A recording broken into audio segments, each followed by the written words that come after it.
welcome into Beyond the Score. I'm your host, Zach Clark, joined today with Jimmy Grishewski. Jimmy, thanks for being here. Hey, no problem, Zach. Good to be here again. Jimmy, today is our final show today, so we're going to talk some Husker football, what better not? Zach, we live in Nebraska. We go to school here. It's Husker football 365 days a year. Why not? What better way to end the show? Exactly. And so we're going to talk about this upcoming season that we're going to be having here in 2014. Nebraska football finished 9-4 last season, a victory against Georgia in the Gator Bowl, which put off some good vibrations throughout Husker Nation, I think. And, you know, something to also consider is what happened in the spring ball, the relaxed atmosphere that happened in spring. What was your take on spring? Zach, I thought spring ball was really relaxing. Reason Bo Pelini changed it up a bit was a lot of injuries, so why not have some fun with it? You bring out the cap, you got the Twitter feed. We had a marriage proposal, but we also had a chance to see some the future. New quarterback at Tommy Armstrong. This is his show now. Terry, newbie, Amani Cross, the running backs. So we saw potential. We saw the future of Nebraska football, and I think it's gonna be a fun season this year. Yeah. So as we look towards this season, you mentioned some of the offensive players with Amir Abdullah possibly going for the Heisman this year. There's definitely a lot of bright sides going on the offense side of the ball. But as we shift over to the defense looks like it's going to be the strength of this team this season with the interior defensive line and, Randy Gregory and, Greg McMullen. There's going to be some key pieces back for Nebraska, which they haven't had in recent years. Also, Vincent Valentine is another name considered. And another new name is Marcus Newby, a defensive end, who's looking at as like that hybrid type of defensive end where they can come off the edge. And then all your linebackers pretty much return. And then your defensive backs also come back and look like they're going to be a real strong piece for this Nebraska defense. What do you think about the defense? Zach, the defense last year, they grew as a defense. They were young, but they got better every year. This is going to be a strong point for them going forward. They're mature. They're a veteran group. They know how to play with each other. Bo Pelini is a defensive-minded coach. This is going to be the heart and soul of this team this year. And it's going to help the offensive out because with a new offense, Tommy Armstrong is already the quarterback coming in. He doesn't have to win the games. He's got to manage it. He's got that nice the running back line between Amir Abdullah, Newby, Cross. He's got Kenny Bell and the wide receiving court. So this team, is going to be as a team. It's not one particular unit that has to solely, win it. Yeah, a good point. And something else to consider is Tommy Armstrong. Possibly maybe the offense is going to be changing to fit his strengths, which is the option. He runs the option so well. It'll be interesting to see how the offense develops here in the future. And then, so let's get into the season. Let's get some early preseason predictions going on for Nebraska. Their first game is against Florida Atlantic in the non-conference, and they take on McNeese State at Fresno State and in Miami. How do you see the non-conference shaping up for Nebraska? First of all, Zach, to backtrack a little bit, the thing with this team is it's like offense sells tickets, defense wins ball games, and special teams wins the close ones. And I think your first two games are kind of your warm-up games. You're the subdivision football schools. You're to win. Then you go on the road to Fresno State.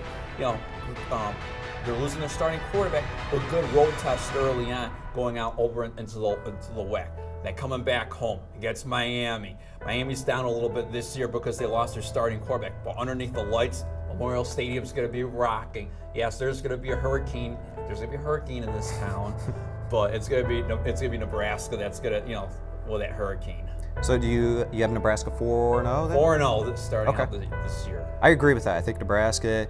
I think their toughest game is going to be at Miami, like you said. Nebraska has a lot of trouble in those big night games. The game is going to be set for 7 o'clock on probably ABC, I think we assume, which will be a big game for Nebraska early on in the season.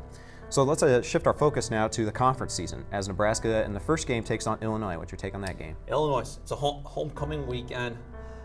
It's going to be a night game, but it's Illinois. Shieldhouse is gone. Their coach is under fire right now. He's got to win. It's gonna be a rocking crowd underneath the lights of Memorial Stadium for the Big Ten opener. Nebraska big. I got Nebraska as well. So we got Nebraska at 5-0 right now. Now Nebraska goes on and they take at Michigan State. How do you see Nebraska shaping up against at Michigan State, the Big Ten reigning champions? Michigan State beat us at home last year, Zach. It's going to be on the road. It's going to be another night game. You're 6 games into the season now. I could start feeling the legs a little bit. They could be getting tired. I think that's going to be a loss. So you got Nebraska losing against Michigan State. I actually have Nebraska beating Michigan State in East Lansing. I think Nebraska gets revenge. Last year, they almost actually even won that game, despite 6 and 7 turnovers in that game. So you got Nebraska losing that game. Next game we have is at Northwestern, and it's the revenge of the Hail Mary game with Western Can. How do you see Nebraska shaping up in that game? I like Nebraska with a win on that. Northwestern, it's going to be Northwestern Stadium only holds 34,000. They're not a big football school. I think they're going to lose a lot. And it's going to be a pro-Nebraska crowd. It's going to be a sea of red over a sea of purple. Nebraska's going to win that game. The next game we have is Nebraska versus Rutgers, coming back here to Lincoln. How do you see that shaping up? Rutgers. The only reason the Big Ten took them was because of the TV market. There's Zach. Rutgers has no. Rutgers. They don't have any meaning being here. Unless they play the walk-ons, it's going to be a 70-3. 70-3. Yeah. Okay, so you got Nebraska one loss so far against Michigan State. Yeah. I have Nebraska still undefeated as they come out of Northwestern. So the next game we have up is Purdue. Nebraska takes on Purdue. Same thing as Purdue's in a rebuild mode this year. Purdue, Pete, you got the sledgehammer. Guess what? Big Red's going to sledgehammer you down. All right. I got Nebraska as well. No surprise there. Now the big one. Nebraska goes to Wisconsin. Zach, that Gary Anderson's going to his second year. He's going to be starting to recruit his own players now. We've seen Bielema's players. Camp Randall's always tough. Madison is tough. I don't know, but because you have to win on the road too. I'm gonna take Nebraska over Wisconsin at Camp Randall only because I think this is gonna be a young Wisconsin team. Interesting. I have Nebraska losing against Wisconsin. I have Nebraska after the Wisconsin game being 9-1. You got Nebraska at 9-1 as well. Yes. So then the next two games, Nebraska comes back for Senior Day against Minnesota.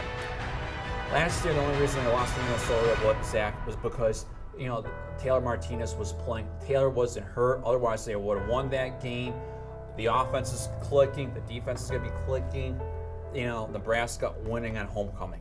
On Senior Day. On Senior Day? Yep, I got Nebraska as well. I think Nebraska gets revenge over that game. And then the final game is Nebraska at Iowa City. How do you see Nebraska shaping up in that game? Iowa, it's gonna be tough. It's a tough game at home. It's for the trophy there that they play at the end of the year. And I think Iowa's gonna win it at home.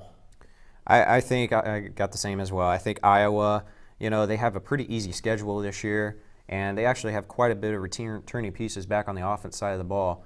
And the only thing they're going to be missing is their whole linebacker core is gone. So I think Iowa's probably going to be one of those favorites in the Big Ten this upcoming year. But look for Nebraska to possibly maybe upset Iowa there.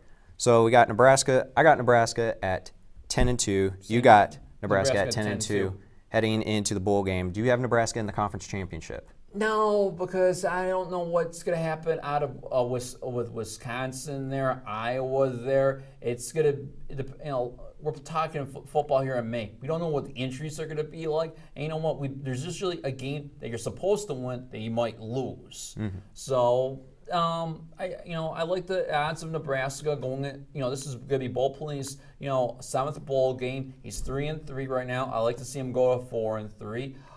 My take on the football season is I think we've seen it in spring practice. We've seen it this off season. A lot more loose, a lot more. It's gonna be more fun, a little bit more relaxed. The pressure's off.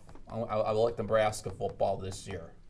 I think Nebraska does not go to the conference championship, but I do think they get a really good bowl game. I think they have the ability to possibly go to the Cotton Bowl and maybe take on Texas down in Charlie Strong's first year. Who knows? Nebraska fans could get really riled up about that game playing against Texas. So down goes Texas. There's Zach. So I'm excited about the football season. It's gonna be a fun year. Real quick, does Amir Abdullah get an invite to New York? Yes, he gets an invite. I can't say who's going to win the Heisman, but Amir Abdullah, a lot of credit for coming back for his senior year. That's a true leader. And it all started with what Rex Burkhead, and hopefully these other running backs will follow suit, because if you wait, you do your time, look what's going to happen. You are going to become a superstar. I do think Amir Abdullah does get that invite, but he's going to be going up against some pretty tough competition. You got the likes of Jameis Winston, the returning Heisman winner. So who knows? We'll see if Nebraska will be able to maybe get a good showing there. The last person to go to the Heisman was Ndamukong Suh. So who knows? Who knows? But that's it for us here at Beyond the Score. This was our final show today. So thanks again, Jimmy, for coming along, and everyone here at Beyond the Score. Thank you very much, and have a good night.